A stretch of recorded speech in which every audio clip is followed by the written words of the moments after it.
নমস্কার দর্শক বন্ধু, আমার সঙ্গে রয়েছে ফ্রেন্ড ফিলোজফার কাম গাইড, পারফেক্ট অ্যাস্ট্রোলজার অ্যাস্ট্রোলজির দুনিয়ায়। তিনি হচ্ছেন নবগ্রহ জেমসের কর্ণধার এসকে আবিদ। কেন পারফেক্ট অ্যাস্ট্রোলজার? আজ বহু সেলিব্রিটি, বহু রাজনৈতিক দুনিয়ার মানুষ, বহু বড় বড় ব্যবসায়ী এই মানুষটির সান্নিধ্যে এসে জীবনে সফলতা পেয়েছে। আপনি কেন সুযোগটা নেবেন না? আপনি কেন হেলায় হারাচ্ছেন? স্ক্রলিংয়ে দেওয়া নাম্বারে একটা ফোন করুন, বুকিং করুন, যোগাযোগ করুন। আর কথা না বাড়িয়ে সরাসরি আপনাদের প্রত্যেকের তরফ থেকে, আমার তরফ থেকে, অনুষ্ঠানের তরফ থেকে স্বাগত জানাবো এসকে আবিদকে। আর যেটা কথা দিয়েছিলাম, রাশি লগ্ন ২৬ মীন রাশি লগ্ন নিয়ে আলোচনা হবে।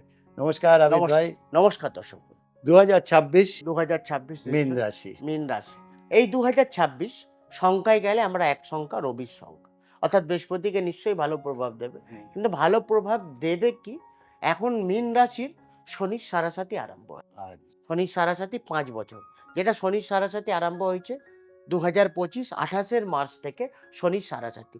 মীন রাশির এখন শনির সাড়াসাতি চলছে, এটা ৫ বছর চলবে। মেষ রাশির শনির সাড়াসাতি, যেটা ৭.৫ বছর। এবং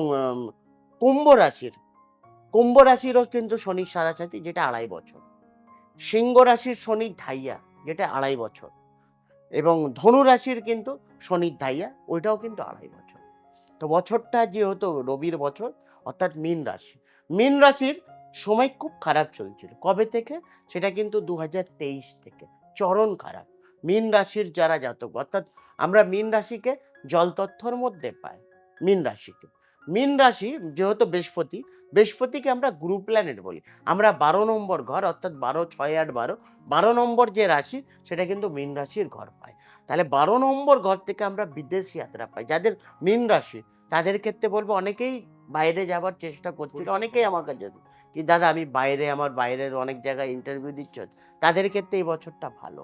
আচ্ছা। কিন্তু শনি মীন রাশিতেই বসে আছে, তার জন্য কিছুটা প্রতিকার লাগবে। সেই প্রতিকার নিশ্চয়ই আপনারা ধারণ করবেন। 100% আপনাদের বিদেশ যাত্রা কিন্তু এই বছর মীন রাশির ক্ষেত্রে ভালো। অর্থাৎ বৃহস্পতিকে আমরা গ্রুপ প্ল্যানেট বলি। বৃহস্পতি থেকে আমরা ধর্ম, কর্ম, উচ্চ শিক্ষা আমরা বৃহস্পতি থেকে পাই। বৃহস্পতি চন্দ্রের ঘরে বসলে, অর্থাৎ উচ্চস্থ, ভালো ফল দেয়। বৃহস্পতি রাহুর সঙ্গে জড়িত, খারাপ প্রভাব দেয়। রাহু বৃহস্পতির গুরু চণ্ডাল দোষ, খুবই খারাপ প্রভাব দেয়। বৃহস্পতি রবির ঘরে বসলেও খুব ভালো ফল দেয়। বৃহস্পতি রবি যদি এক ঘরে বসলে যথেষ্ট, বলে গিয়ে ইচ্ছাপুর লাইফে যেটা টার্গেট করবেন সেটা পাবেন। একটু দেরিতে পাবেন, কিন্তু নিশ্চয়ই পাবেন। বৃহস্পতি একটা এরকম প্ল্যানেট, যে প্ল্যানেট অনুযায়ী শুক্রর সঙ্গে জড়িত হলে তাদের কিন্তু বিবাহিত জীবন খারাপ প্রভাব। আচ্ছা। বৃহস্পতি হচ্ছে দেবগুরু, শুক্র হচ্ছে দৈত্যগুরু। এক ঘরে বসলে তাদের ম্যারিড লাইফ, সন্তান নিয়ে সমস্যা। আমরা পার্টিকুলার যখন একটা জন্মছক দেখি, সেই জন্মছকে আমাদেরকে পার্টিকুলার সময় দেখতে হয়, ডেট দেখতে হয়, যে কোন সময়ে জন্ম। মানুষের হাতে কিছুই নেই। আজকে মানে মানুষ কেউ জানে কবে মানুষ জন্মাবে, কোন জায়গায় জন্মাবে? কারোর হাতে নেই। না। কোন সময় মৃত্যু হবে, কোন জায়গায় মৃত্যু হবে, কোন সময় জন্মাবে, এইটা বলা যায় না। এটা ইম্পসিবল। কিন্তু প্ল্যানেট অনুযায়ী, যে প্ল্যানেট যার জ্যোতি ভালো, সেই প্ল্যানেট, অথবা যে প্ল্যানেট খারাপ প্ল্যানেট, আমরা বেশিরভাগ দেখি, ধরো কারোর যদি বৃহস্পতির সঙ্গে জড়িত, তাদের প্ল্যানেটে যদি শুক্রর সঙ্গে কানেকশন থাকে, তাদের কিন্তু শুক্রবার করে খুব দুর্ঘটনার যোগ থাকে। তাদের শনিবার করে খুব দুর্ঘটনার যোগ থাকে। তাদের ভালো দিন আমরা দেখি রবিবার, সোমবার, মঙ্গলবার এবং বৃহস্পতিবার। তো পার্টিকুলার আমাদেরকে এইগুলো দেখতে হয়। তার সঙ্গে কালারটা অনেকটা বেশি ম্যাচ করে। বৃহস্পতির যে কালার, সেটা হলুদ কালার। যে কোনো ভালো শুভ কাজের মধ্যে হলুদ কালার খুব পজিটিভ কালার। যেমন রেড কালারও খুব পজিটিভ কালার। তাহলে এই হলুদ কালার হচ্ছে বৃহস্পতির কালার। বৃহস্পতির সঙ্গে আবার চন্দ্র, যেহেতু বৃহস্পতির যারা জাতক বা জাতিকারা, তাদের ক্ষেত্রে red colour, pink colour, white colour, yellow colour, এটা শুভ কালার। শুভ সংখ্যায় যদি গেলে, তাহলে ৩ সংখ্যা, ১২ সংখ্যা, ২১ সংখ্যা এবং ৩০ সংখ্যা, এই সংখ্যাগুলো আপনাদের জন্য শুভ সংখ্যা। আমাদেরকে পার্টিকুলার এইগুলো দেখতে হয়। বৃহস্পতি কার সঙ্গে, কোন নক্ষত্রের সঙ্গে যুক্ত, এবং কোন ঘরে বসে আছে, কোন প্ল্যানেটের সঙ্গে বসে আছে, কার সঙ্গে দৃষ্টি, এইগুলো আমাদেরকে পার্টিকুলার দেখতে হয়। বৃহস্পতি কারুর যদি আবার ৬, ৮, ১২তে বসে গেলে, তখন কিন্তু খারাপ প্রভাব দেয়। তাদের কেরিয়ার ওয়াইজ পছন্দ। মীন রাশি, মীন লগ্নর ক্ষেত্রেও তাদের কিন্তু ব্যবসা ভালো হয়। যেহেতু ধনু লগ্ন আর মীন লগ্নর অধিপতি কিন্তু বৃহস্পতি। তো বৃহস্পতির যারা জাতক বা জাতিকারা তারা যদি ব্যবসা করতে চান, অতি অবশ্যই এই বছর আপনারা ব্যবসা করতে পারেন।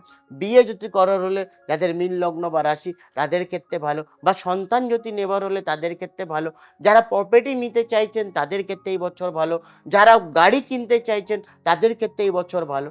যারা রুট ওয়াইজ চেঞ্জ করতে চাইছেন, চাকরি চেঞ্জ করতে চাইছেন তাদের ক্ষেত্রে ভালো। দর্শক বন্ধু, আমরা না অনেক সময় ঈর্ষা করি, ও ভালো আছে আমি নেই, ও ভালো আছে কেন, ও সঠিক সময় সঠিক মানুষের কাছে যান, সঠিক প্রতিকার প্রতিবিধান নেন, তাই তো সে ভালো আছে।